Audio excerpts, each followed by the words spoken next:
Hi everyone, chemistry in everyday life हम लोग पढ़ रहे थे और लास्ट लेक्चर में जो है एक ड्रग के फंक्शन को हम लोग समझे थे कि कैसे एक मेडिसिन या ड्रग्स बॉडी में लेने के बाद अपना फंक्शन करता है और कैसे वह हमें बीमारियों से बचाता है या बीमारी को ठीक करता है। आज हम लोग अब अलग अलग टाइप के जो मेडिसिन्स हैं उसके बारे में पढ़ेंगे। तो मेडिसिन का जो क्लासिफिकेशन बताया गया था उसमें से एक था फार्माकोलॉजिकल इफ़ेक्ट के आधार पे है। तो यह जो फार्माकोलॉजिकल इफ़ेक्ट है इस आधार पे मेडिसिन का जो क्लासिफिकेशन है उसमें से सबसे पहला आता है एंटीपायरेटिक्स। एंटीपायरेटिक्स क्या है? एंटीपायरेटिक्स तो these are the chemical substances which lower the body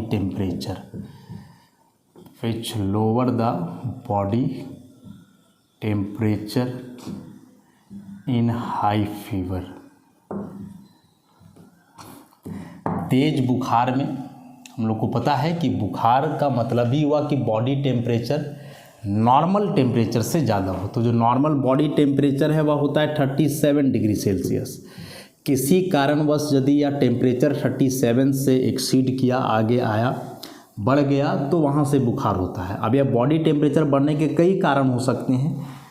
कुछ कारण हो सकते हैं कि आपके अंदर का जो एंजाइम्स है उनका वेल फंक्शन ना हो। कुछ एक्सटीरियर कंडीशन भी हो सकते हैं, खान पान में कोई गड़बड़ी हो या नेचुरल क्लाइमेट में अचानक से चेंज आना भी इसके लिए रिस्पॉन्सिबल हो सकते हैं। तो किसी भी कारणवश यदि बॉडी का टेम्परेचर इतना से बढ़ जाए, बहुत ज़्यादा बढ़ जाए, तो उसी केस में फीवर आता है। मतलब हाई फीवर में बॉडी टेम्परेचर होता है ज़्यादा। तो उसी बॉडी टेम्परेचर को कम करने के लिए जिस मेडिसिन का इस्तेमाल किया जाता है वे मेडिसिन कहलाते हैं एंटीपायरेटिक्स।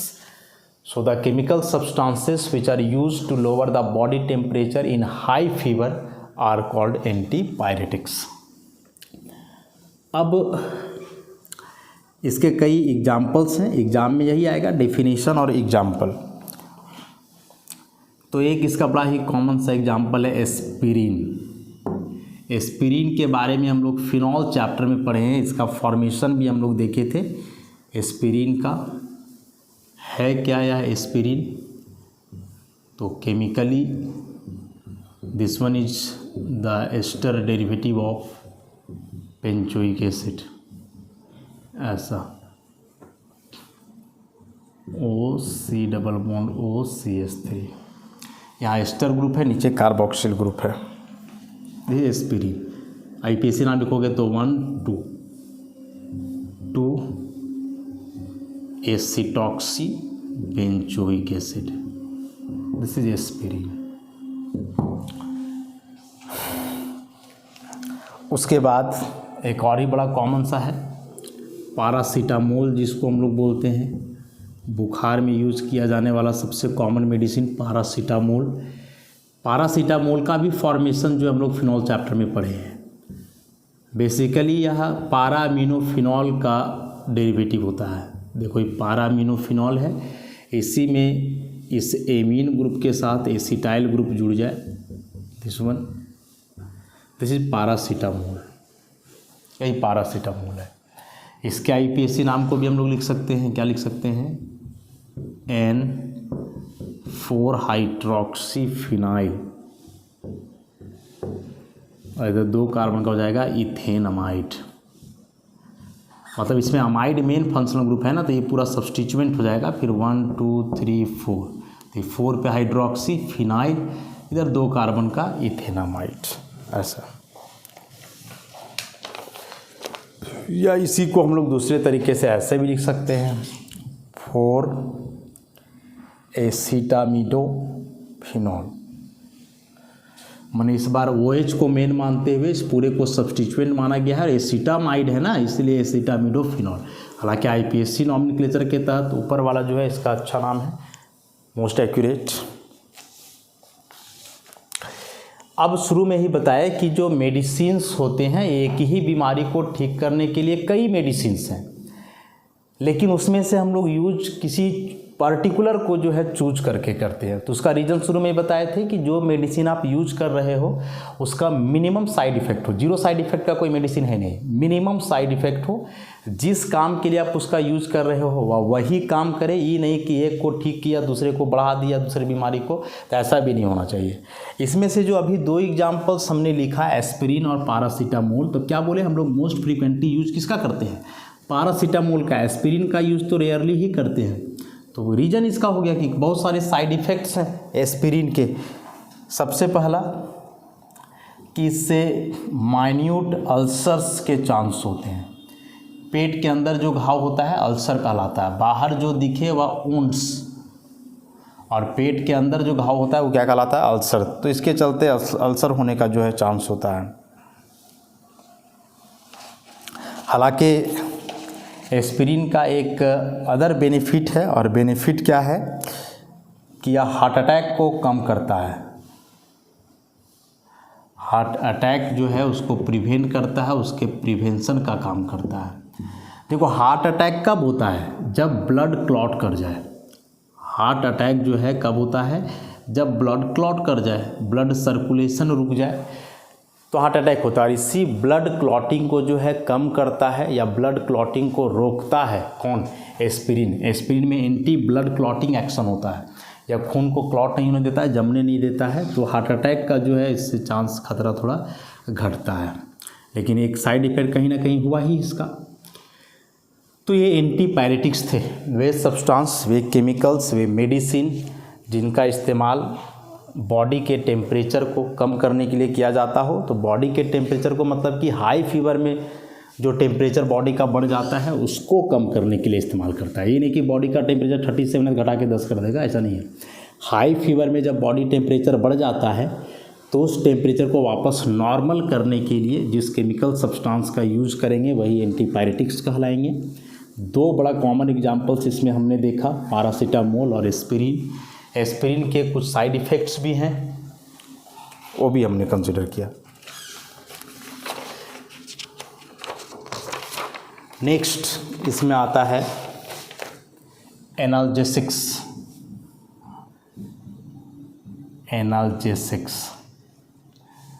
एनाल्जेसिक्स का सिंपली मतलब समझ सकते हो आप, दर्द निवारक गोली, दर्द निवारक दवा या गोली जो भी है। मतलब जब किसी भी प्रकार का बॉडी में पेन हो तो उस पेन से रिलीफ पाने के लिए जिस केमिकल सब्सटेंस या जिस मेडिसिन का इस्तेमाल होता है वही कहलाता है analgesics. So analgesics are those chemical substances which are used to relieve pain।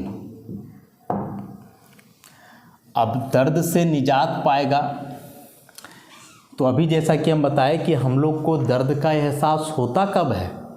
जब वह मैसेज यहाँ पहुँचे नर्वस सिस्टम के पास, जब न्यूरॉन्स के सेल जो हैं, नर्व सेल, उस मैसेज को एक्सेप्ट करें जो मैसेंजर के द्वारा पहुँचाया जा रहा है, तब जाकर के उस दर्द का एहसास जो है हमें होता है। तो यह जो एनाल्जेसिक है उसी को थोड़ा ब्लॉक करता है, केमिकल मैसेंजर को दर्द वहाँ पहुँचाने नहीं देता है उस मैसेज को, तो हम लोग को दर्द से जो है छुटकारा मिलता है। तो एनाल्जेसिक का काम तो हुआ पेन से रिलीफ पहुँचाना, दर्द को कम करना या उसको ख़त्म करना। अब इस दरमियान बोल रहा है कि इसका साइड इफ़ेक्ट बहुत कम है, without causing impairment of consciousness,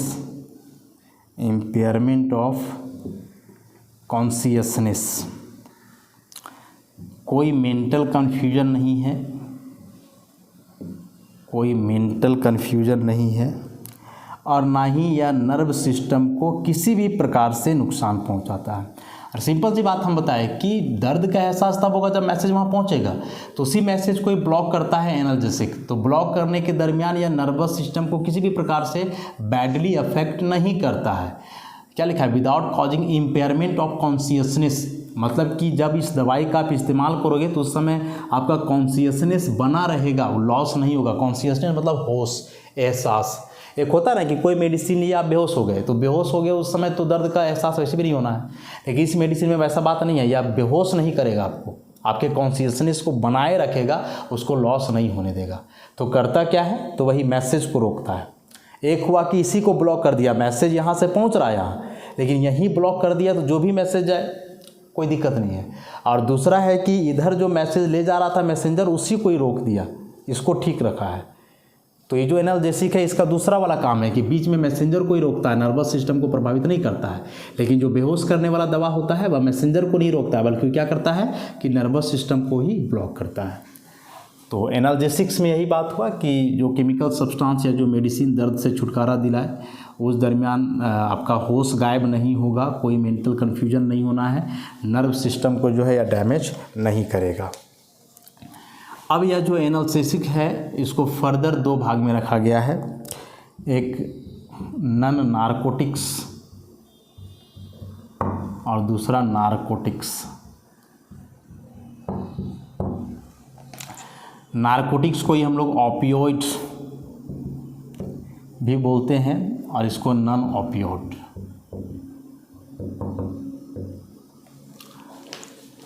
देखो, नारकोटिक वर्ड पहली बार तो नहीं सुन रहे हो, इसका बेसिकली मतलब होता है नशीला।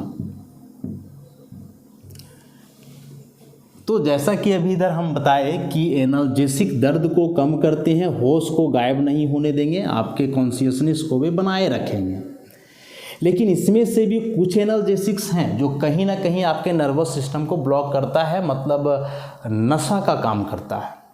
तो जो एनाल्जेसिक्स नारकोटिक्स नेचर के हों, नारकोटिक्स नेचर कहने का मतलब कि वह मेडिसिन आप लिए, लेने के बाद आपको नींद आने लगा, स्लीपनेस टाइप का प्रोड्यूस होने लगा, आप बेहोश हो गए, होश ना रहा, तो फिर वैसे एनाल्जेसिक्स कहलाएंगे नारकोटिक्स। और जिनको लेने के बाद आप पहले के जैसा ही पूरी तरह से होश में हो तो वे कहलाते हैं नन नारकोटिक्स। समझ गए? तो मेन एनाल्जेसिक था, इसी में से या नारकोटिक्स और नन नारकोटिक्स।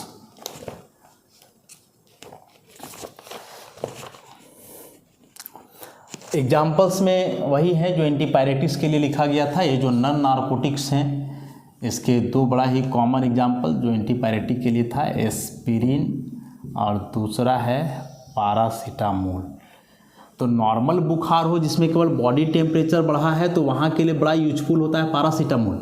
लेकिन तेज़ बुखार के साथ बॉडी में भी काफ़ी पेन है तो वहाँ के लिए यूजफुल होता है एस्पिरिन। हालांकि इसका साइड इफ़ेक्ट भी है, लेकिन उस साइड इफ़ेक्ट को कम करने के लिए एस्पिरिन डायरेक्ट नहीं लेते बल्कि इसका सोडियम सॉल्ट लेते हैं। इसका साइड इफ़ेक्ट कम होता है और साइड इफ़ेक्ट कम होने के साथ इसका फंक्शन भी जो बेहतर होता है, ज़्यादा सॉल्युबल भी होता है। एस्पिरिन का तो एक बताया कि वह जो है पेट के अंदर माइन्यूट अल्सर क्रिएट करता है और बेसिकली यह लीवर के लिए काफ़ी डैमेज होता है। एस्पिरिन जो है वह लीवर के लिए काफ़ी ख़तरनाक है, मतलब लीवर को डैमेज करता है। रीज़न क्या है? तो एस्पिरिन का जो स्ट्रक्चर हमने देखा वो कुछ ऐसा था। जब आप इसको कंज्यूम करोगे पेट में जाएगा तो बॉडी के अंदर जो वाटर है उससे यह हाइड्रोलाइज करेगा और हाइड्रोलाइसिस होने के बाद ये पूरा एसिटाइल ग्रुप यहाँ से बाहर होता है और ये OH मतलब ये बन जाएगा सैलिसाइलिक एसिड। और salicylic acid is not a very weak acid, या एक मॉडरेट एसिड है। ऑर्गेनिक एसिड में बात करें तो थोड़ा स्ट्रॉन्ग ही एसिड है और इसी एसिड का फॉर्मेशन के चलते जो है ब्लीडिंग होता है पेट के अंदर और इसी के चलते अल्सर क्रिएट होगा या इसी के चलते लीवर वगैरह जो डैमेज होना होगा सब इसी के चलते होना है, मतलब इस सैलिसाइलिक एसिड का फॉर्मेशन के चलते ही होना है।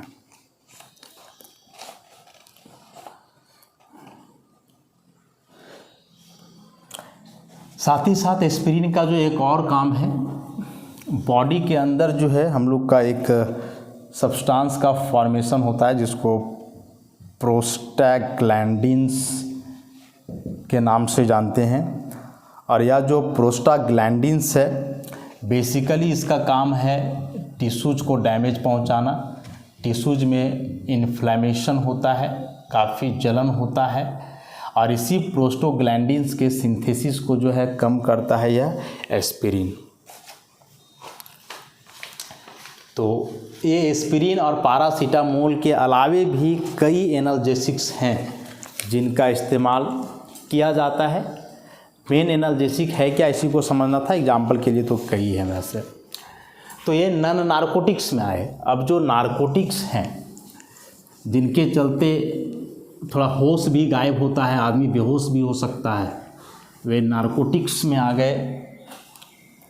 हेरोइन सुने होंगे मूवीज वगैरह में इसके बारे में। हेरोइन यह भी बेसिकली एक केमिकल सब्सटेंस है। इसके अलावा होता है मॉर्फिन। देखोगे इसका काफ़ी कॉम्प्लेक्स स्ट्रक्चर है। यहाँ बेंजीन रिंग, एसिटाइल ग्रुप लगा होता है। इतना कोई एसिटाइल, एसी लिखा जाता है शॉर्ट में। एक साइक्लिक कंपाउंड है।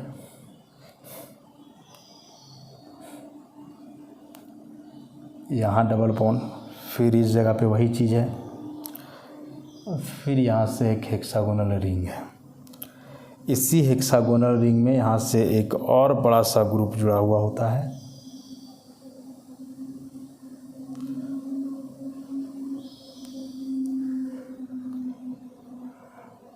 यहाँ नाइट्रोजन और इसमें जुड़ा हुआ है मिथाइल। मतलब ये ऐसे है, देखो यहाँ एक CH2 ग्रुप, ठीक, और यहाँ एक मुड़ा हुआ है, तो यहाँ एक CH2 ग्रुप, फिर यहाँ नाइट्रोजन, यही नाइट्रोजन इस कार्बन से जुड़ा हुआ है, इससे जुड़ा हुआ CH3। यह हेरोइन का स्ट्रक्चर है। एक कॉम्प्लेक्स चीज़ है, देख ही रहे हो। तो यह हेरोइन भी जब आप कंज्यूम करोगे तो आपका दर्द कम होगा या बॉडी के पेन से जो है रिलीफ दिलाएगा, लेकिन इसका साइड इफ़ेक्ट है कि लेने समय जो है स्लीप इंड्यूस करता है, नींद आने लगेगी। बहुत ज़्यादा कंज्यूम करोगे तो बेहोश हो जाओगे। एक्सेसिव ले लो तो बेहोश ही रहोगे हमेशा, तो उसी को कोमा बोला जाता है। आदमी कोमा में चला जाता है ऐसा। तो यह एक नारकोटिक है, मैंने दर्द ये भी कम किया, लेकिन उसके साथ ही साथ आपके कॉन्शियसनेस को ख़त्म कर देगा। मतलब कि आप बेहोश हो जाओगे।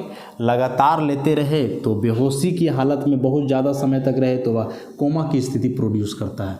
जब आपका कुछ होश हवास रहेगा ही, नर्वस सिस्टम फुली ब्लॉक हो जाता है उस समय ऐसा। तो एग्जाम में यह नारकोटिक्स नन नारकोटिक्स अलग से नहीं पूछता है, बस एनाल्जेसिक्स के बारे में पूछेगा। तो एनाल्जेसिक्स तो बता दिए कि जो दर्द को कम करे, लेकिन इसमें भी दो कैटेगरी है। एक की जो केवल दर्द को कम ही करता है, कॉन्शियसनेस को प्रभावित नहीं करता है, और दूसरा है कि दर्द को कम करेगा और उस दरमियान जो है बेसिकली करता क्या है, तो नर्वस सिस्टम को ब्लॉक करता है, आदमी को बेहोश कर देता है, होश में नहीं रहने देता है।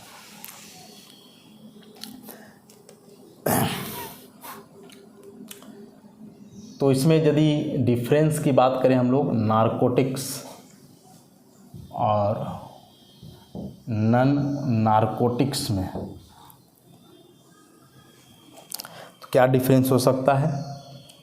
नारकोटिक्स डायरेक्ट नर्वस सिस्टम पे ही प्रभाव डालते हैं, एक्ट सेंट्रली। ये जो है एक्ट पेरीफेरली। क्या इसका मतलब हुआ कि जैसे मान लो आपको दर्द हो रहा है, तो दर्द अनेक प्रकार के दर्द होते हैं। स्केलेटल पेन है, कहीं कड़ छट गए तो उसका पेन है, कहीं चोट लग गया तो उसका अलग से दर्द है। तो मान लो कि कहीं आप कट गए तो वहाँ का सेल टिश्यूज या जो भी ऑर्गेन है डैमेज हुआ, तो जो आप मेडिसिन लोगे, यदि वह मेडिसिन डायरेक्ट इसी टिश्यूज को टारगेट करे, डायरेक्ट जिसके चलते दर्द हो रहा है उसी को डायरेक्ट टारगेट करेगा, तो वही हुआ एक्ट सेंट्रली जो नारकोटिक्स है। और यदि वह डायरेक्ट इसको टारगेट ना करके अगल बगल में जो सेल या टिश्यूज हैं पहले इसको टारगेट करे तब यहाँ पहुँचे, तो अगल बगल जो टारगेट कर रहा है इसी को बोलते हैं पेरीफेरली। पेरीफेरी मतलब उसके अगल बगल, सेंट्रली मतलब डायरेक्ट उसी सेल या टिश्यूज को टारगेट करेगा। तो जिसके चलते दर्द है डायरेक्ट उसी को टारगेट किया तो नारकोटिक्स, उसके अगल बगल टारगेट किया तो वह कहलाएगा क्या, नन नारकोटिक्स। उसके बाद है कि इसका एडिक्शन लग सकता है, आदत हो सकता है, लत लग सकता है इसका, जबकि इसमें वैसा कोई बात नहीं है। नॉट हैबिट फॉर्मिंग, इसका लत नहीं लगता है, इसका आदत नहीं होता। नहीं देखते हो हेरोइन जो है इसका इस्तेमाल लोग ड्रग्स के रूप में ही करता है बेहोशी के लिए। लत लग जाएगा, एक बार आप लोगे बार बार लेने का इच्छा करेगा, तो एडिक्शन का चांस होता है इससे। बहुत ज़्यादा नहीं लेना है, शेड्यूल्ड 2 to 3 ड्रग्स, 2 या 3 कंट्रोल ड्रग्स ही लेना है, इससे ज़्यादा नहीं। जबकि इसमें जब तक ना ठीक हो आप ले सकते हैं, नॉट कंट्रोल्ड। जब मन करे, जितना मन करे उतना आप इसका इस्तेमाल कर सकते हो, लेकिन इसका 2 या 3 ड्रग से ज़्यादा आप इसको नहीं ले सकते हो, तो फिर वही आदत डाल देगा, लत लग जाएगा, फिर उस केस में दिक्कत है। नोटेबल एडवर्स इफेक्ट, माने कुछ साइड इफ़ेक्ट हैं इसके, तो क्या है, तो रिस्पायरेटरी डिप्रेशन, माने रिस्पायरेशन से संबंधित बीमारी क्रिएट करेगा। कॉन्स्टिपेशन होता है इससे, भोजन वगैरह पचेगा नहीं ढंग से, कॉन्स्टिपेशन हो जाएगा, भूख नहीं लगेगा, माने रिस्पायरेटरी सिस्टम को ही बर्बादी कर देता है कहीं ना कहीं, बहुत ज़्यादा दे दिले हुए। इसलिए जो लोग ड्रग्स का इस्तेमाल करते हैं, मतलब नशा करने के लिए, उनको भूख भी बहुत कम ही लगता है। रीज़न कि रिस्पायरेटरी सिस्टम को ही क्या करता है, ब्लॉक करता है। इसमें है कि गैस्ट्रिक इरिटेशन होता है, गैस का फॉर्मेशन करेगा, ब्लीडिंग प्रॉब्लम्स हो सकता है। अभी तो हम लोग देखे ही एस्पिरिन के बारे में। उसके बाद नारकोटिक्स जो है या नॉन नारकोटिक्स, इसका सीलिंग इफेक्ट है। सीलिंग इफेक्ट कहने का मतलब हुआ कि जितना ज़्यादा डोज लोगे उतना ज़्यादा यह साइड इफेक्ट क्रिएट करेगा। Increasing the dose increase the side effect, this is called ceiling effect. और इसमें तो थोड़ा बहुत भी डोज लोगे तो साइड इफेक्ट क्रिएट कर ही देता है, तो इसमें डोज बढ़ाने से आप मर भी सकते हो। इसमें साइड इफेक्ट नहीं बढ़ेगा, बल्कि वह साइड इफेक्ट इतना बढ़ जाएगा कि आप मर भी सकते हो यदि आप नारकोटिक्स लेते हो बहुत ज़्यादा डोज में तब। और इसमें यदि डोज जो डॉक्टर बताया उससे ज़्यादा ले रहे हो तो साइड इफ़ेक्ट ही ज़्यादा बढ़ेगा, मौत वगैरह का चांस उससे नहीं होता है, मतलब उतना ज़्यादा वह डेंजरस जो है नहीं है। तो यह एनाल्जेसिक्स के बारे में हुआ। तो 2 क्लास हम लोग देखे इसमें, एंटीपायरेटिक्स और दूसरा analgesics.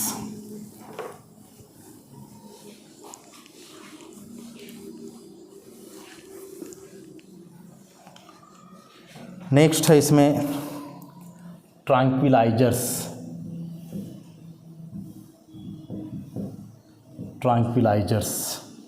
So tranquilizers are the chemical substances which are used for the treatment of stress and severe mental diseases। तब दिमाग से रिलेटेड जो प्रॉब्लम है, जो लोग बहुत ज़्यादा मानसिक तनाव में रहते हैं, डिप्रेशन में होते हैं, बहुत ज़्यादा एंजाइटी फील करते हैं, तो इन सारी बीमारियों से निजात पाने के लिए जिस मेडिसिन का इस्तेमाल किया जाता है उसी को हम लोग क्या बोलते हैं, ट्रैंक्विलाइजर्स। बेसिकली समझ लो वही मानसिक रोग को यह ख़त्म करता है। तो मानसिक रोग मतलब कि यही बताया, मेंटल टेंशन वगैरह जो है, स्ट्रेस वगैरह जो होता है उसको ठीक करता होता है ना। बहुत ज़्यादा किसी के बारे में आप सोच रहे हो और वो भी नेगेटिव सोच रहे हो तो वह चीज़ आपको डिप्रेस करेगा। उस केस में जो है दिमाग काफ़ी हौच-पौच में रहता है, मतलब काफ़ी ज़्यादा परेशानी महसूस करोगे। तो उन मेंटल डिजीज को ठीक करने के लिए, स्ट्रेस को कम करने के लिए, तनाव को ख़त्म करने के लिए जिस मेडिसिन का इस्तेमाल किया जाता है वे कहलाते हैं ट्रैंक्विलाइजर्स। हम बताएं कि मेंटल डिजीज या बहुत ज़्यादा आप स्ट्रेस में रह रहे हो तो सारा चीज़ तो न्यूरॉन से रिलेटेड है ना, वो न्यूरॉन के चलते ऐसा हो रहा है, उसी पे बहुत ज़्यादा आप लोड दे रहे हो, वही फंक्शन ठीक से नहीं कर पा रहा है, इसलिए आप स्ट्रेस में चले जा रहे हो। अच्छी चीज़ों को सोच नहीं पा रहे हो, बस केवल बुरा चीज़ सोच करके खुद को डिप्रेस कर रहे हो। इसलिए जो ये मेडिसिन्स होते हैं डायरेक्ट न्यूरोलॉजिकली एक्टिव नेचर के होते हैं, मतलब ये डायरेक्ट इसी न्यूरॉन्स पे ही फंक्शन करेंगे, इनको और कोई चीज़ से मतलब नहीं होता है। बताए कि जो भी रिसेप्टर है या मैसेज लेकर के पहुंचता है कहाँ, न्यूरॉन के पास, और यह मैसेज जो है मैसेंजर के थ्रू पहुंचता है, तो इसी मैसेंजर को ही ट्रैंक्विलाइजर रोकता है। आप गलत गलत सोच रहे हो, उसी के चलते आप डिप्रेस हो रहे हो, तो वही सोचने नहीं देगा, उसी सोच को आगे नहीं बढ़ने देता है, या ट्रैंक्विलाइजर इसी मैसेंजर को रोक देगा कि तुम काहे गलत गलत चीज़ यहाँ पहुँचा रहा है, इसके चलते इसको डिप्रेशन फील हो रहा है। तो केमिकल मैसेंजर को जो है कहीं ना कहीं यह रोकता है ट्रैंक्विलाइजर्स, जिसके चलते आप बहुत ज़्यादा टेंशन में नहीं रहोगे, एंजाइटी वगैरह में नहीं रह सकते हो। इसीलिए ट्रैंक्विलाइजर्स जो है कहीं ना कहीं स्लीपिंग पिल्स का भी कंस्टिट्यूएंट होते हैं। जब व्यक्ति बहुत ज़्यादा तनाव में होता है, नींद नहीं आती है और आप सो नहीं पाओगे ढंग से, तो 1 दिन 2 दिन ठीक है, बहुत ज़्यादा यदि नींद आपका डिस्टर्ब हो रहा है तो फिर ये कई बीमारियों को जन्म देता है। तो उस केस में सोना काफ़ी ज़रूरी हो जाता है और उसके लिए लोग स्लीपिंग पिल्स का इस्तेमाल करते हैं। वही स्लीपिंग पिल्स का कंस्टिट्यूएंट होता है ट्रैंक्विलाइजर। नींद अच्छे से आने देगा। नींद क्यों नहीं आ रहा था? क्योंकि आप स्ट्रेस में थे। स्ट्रेस में क्यों थे? क्योंकि रिसेप्टर से न्यूरॉन तक गलत गलत मैसेज पहुंचा रहा था ये मैसेंजर। तो इसी मैसेंजर को तो रोका कि नहीं, तुम नहीं पहुंचा सकते गलत मैसेज। तो इस केस में थोड़ा दिमाग रिलीफ रहेगा तो नींद ऑटोमेटिकली वहाँ से आना है।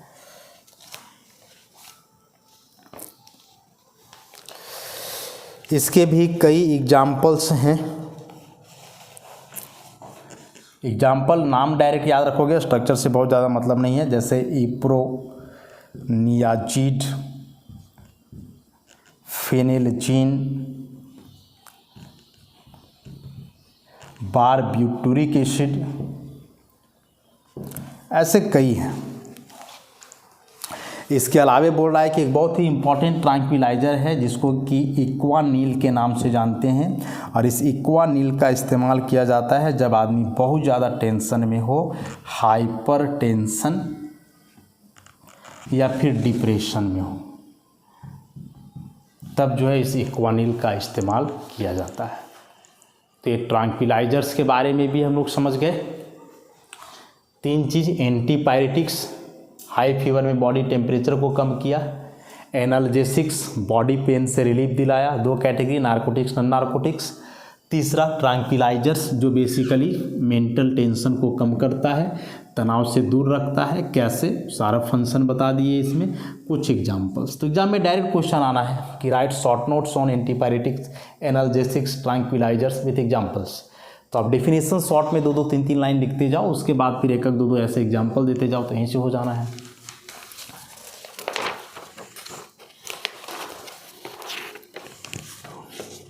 इसके बाद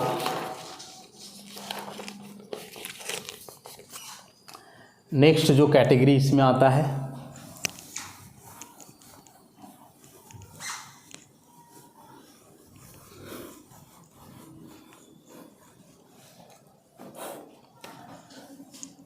वह है एंटीपायरेटिक्स एंड डिसइंफेक्टेंट्स।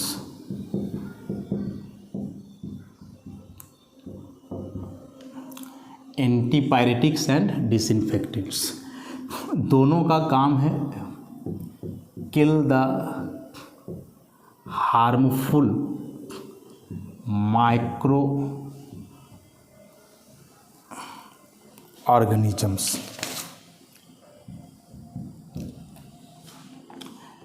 तो किल कर देना, पूरी तरह से मार देना, या फिर stop the growth of harmful micro organisms. कुछ माइक्रो ऑर्गेनिजम्स हैं जो बॉडी में ज़रूरी है रहना, कई फंक्शन करते हैं वे बॉडी में, और कुछ हैं जिनका कि बैड इफ़ेक्ट होता है, जिसके चलते जो है बीमारियां होती हैं। बेसिकली जो इन्फेक्शन वगैरह होता है, जो एक दूसरे से फैलता है, वे माइक्रो ऑर्गेनिजम्स के चलते ही होता है। तो उन्हीं माइक्रो ऑर्गेनिजम्स के ग्रोथ को रोक देना या उन माइक्रो ऑर्गेनिजम्स को पूरी तरह से मार देना ही काम होता है एंटीपायरेटिक्स नहीं बल्कि एंटीसेप्टिक्स, एंटीसेप्टिक्स और डिसइंफेक्टेंट्स का।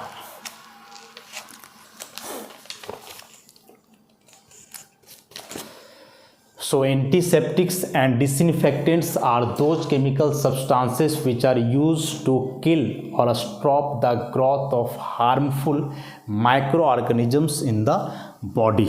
कि जो खराब वाले माइक्रो ऑर्गेनिजम्स हैं जो बॉडी सेल या बॉडी ऑर्गन को डैमेज कर रहे हैं, उनको नुकसान पहुंचा रहे हैं, तो उन माइक्रो ऑर्गेनिजम्स को पूरी तरह से मार देना या उसके ग्रोथ को कम करना, रोक देना काम होता है किसका, एंटीसेप्टिक और डिसइंफेक्टेंट का। दोनों का यही काम है। तो अलग अलग क्यों हुआ ना, तो देखो antiseptics are not harmful to living tissues, इसीलिए can be directly applied to wounds. ये जो एंटीसेप्टिक होते हैं या लिविंग टिश्यूज के लिए हानिकारक नहीं होते हैं, डेंजरस नहीं है, इसलिए इनका इस्तेमाल डायरेक्ट आप घाव पे कर सकते हो, घाव वगैरह पे लगाने के लिए। लेकिन ये जो डिसइंफेक्टेंट्स हैं, these are harmful to living tissues, that's why can't be applied to wounds। तो फिर घाव पे डायरेक्ट अप्लाई नहीं कर सकते, तो फिर क्या इसका यूज है, तो जैसे जो फ्लोर क्लीनिंग होता है, घर का फ्लोर वगैरह साफ़ करते हैं, बाथरूम वगैरह साफ़ करते हैं हम लोग, वे सारे डिसइंफेक्टेंट हुए। लेकिन जो डायरेक्ट घाव पे इस्तेमाल किए जैसे डेटॉल वगैरह है, तो वे सारे आते हैं एंटीसेप्टिक। तो दोनों का काम है कीटाणुओं को मारना, लेकिन ये लिविंग टिश्यूज़ के लिए हानिकारक नहीं है, तो डायरेक्ट घाव पे लगा सकते हो। ये जो है लिविंग टिश्यूज़ के लिए डेंजरस होते हैं, तो इनका इस्तेमाल डायरेक्ट आप घाव पे नहीं कर सकते हो, तो उसका अलग यूज है। और अलग यूज में क्या है, तो भाई घर का जो फ्लोर वगैरह साफ़ होता है उसके लिए। एग्जाम्पल्स ही काफ़ी इम्पॉर्टेंट है इसके लिए। जैसे एंटीसेप्टिक का बड़ा ही कॉमन एग्जांपल है डेटॉल। डेटॉल साबुन हो, डेटॉल लिक्विड है। डेटॉल का कंस्टिट्यूएंट एग्जाम में पूछता है कि एक डेटॉल क्या चीज़ से मिल करके बना होता है, तो यह बना हुआ है क्लोरोजाइलेनॉल और टर्पिनियोल। इन दोनों का स्ट्रक्चर है नोट्स में, लेकिन स्ट्रक्चर से बहुत ज़्यादा मतलब हम लोग को नहीं है। नाम याद रखोगे कि एक डेटॉल का जो केमिकल कंस्टिट्यूएंट है वह क्लोरोजाइलेनॉल और टर्पिनियोल, ये दो केमिकल सब्सटेंस हैं, यही दोनों से मिल करके जो है डेटॉल बना होता है। इसके अलावा इसमें है आयोडीन। सो आयोडीन डायरेक्टली नहीं बल्कि टिंक्चर ऑफ आयोडीन, बहुत इंपॉर्टेंट है। टिंक्चर ऑफ आयोडीन क्या है, तो टिंक्चर ऑफ आयोडीन मतलब आयोडीन का यह सॉल्यूशन होता है इथेनॉल में 2 to 3%, मतलब 2-3 ग्राम आयोडीन ले करके जो है घुला हुआ हो 100 ml इथेनॉल में, तो इसी को हम लोग जो है टिंक्चर ऑफ आयोडीन बोलते हैं। और यह टिंक्चर ऑफ आयोडीन एक बहुत ही इम्पॉर्टेंट जो है एंटीसेप्टिक है। इसलिए आयोडोफॉर्म के बारे में आप पढ़े होंगे हेलोल्केन्स चैप्टर में, कि आयोडोफॉर्म का भी इस्तेमाल जो हम लोग एंटीसेप्टिक के रूप में करते हैं।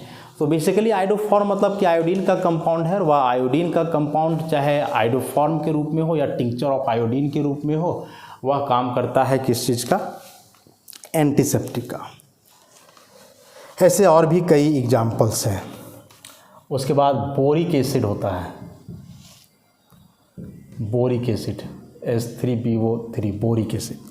यह बोरिक एसिड जो है एंटीसेप्टिक है। आइज के लिए जो एंटीसेप्टिक होता है, आँख में जो इन्फेक्शन होता है उसको ख़त्म करने के लिए जिस एंटीसेप्टिक का इस्तेमाल करते हैं उसमें बेसिकली क्या रहता है, बोरिक एसिड होता है उसमें बेसिकली।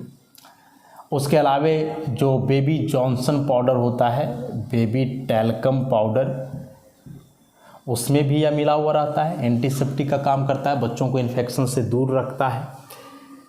डिसइंफेक्टेंट की बात करो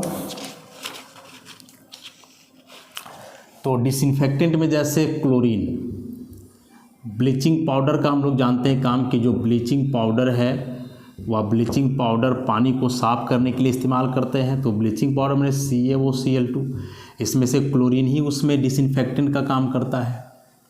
और सबसे इम्पॉर्टेंट जो है इसमें वह है फिनॉल। फिनॉल का 0.1 से 0.2% सॉल्यूशन जो है एंटीसेप्टिक का काम करता है, और इसी का 1% सॉल्यूशन जो है डिसइंफेक्टेंट का काम करता है। मतलब ज़्यादा कंसनट्रेटेड है तो, या डिसइंफेक्टेंट कम है तो फिनॉल। तो जिस फिनॉल से हम लोग घर साफ़ करते हैं, घर का फ्लोर वगैरह साफ़ करते हैं, बाथरूम वगैरह साफ़ करेंगे, फिनॉल होता है जो बेसिकली उसका 1% सॉल्यूशन होता है। 1% मतलब 1 ml फिनॉल है तो बाकी 99 जो है वाटर रहेगा। लेकिन वही 1 का 1/10 पार्ट हो, मतलब 0.1 या 0.2 ml, तब वह फिनॉल एंटीसेप्टिक का काम करेगा। मतलब ये जो घर साफ़ करने वाला फिनॉल है, इसका इस्तेमाल डायरेक्ट आप घाव पे नहीं कर सकते हो, नहीं तो स्किन को जला देगा। हाँ, एक उपाय है कि इसमें आप बहुत ज़्यादा वाटर मिला लो, पानी, तब जो है वह काम कर सकता है एंटीसेप्टिक का, तब कोई दिक्कत नहीं है। और एक जो डायरेक्ट डाइल्यूट सॉल्यूशन है वो तो एंटीसेप्टिक है ही। ऐसा तो एग्जाम में आता है कि एक वह सिंगल सब्सटेंस जो एंटीसेप्टिक और डिसइंफेक्टेंट दोनों का काम करता हो, तो वह कौन सा सब्सटेंस है? फिनॉल। कंसंट्रेशन पे डिपेंड करता है, कम कंसंट्रेशन हो 0.1 to 0.2% तो एंटीसेप्टिक, ज़्यादा हो 1 से 2% तो वह डिसइंफेक्टेंट का काम करेगा। हम लोग का यूरिन में, मैमल्स का जो यूरिन होता है उसमें फिनॉल पाया जाता है। हम लोग का पेशाब में फिनॉल है। इसका मतलब कि हम लोग का यूरिन भी एक टेम्पररी और वीक एंटीसेप्टिक है।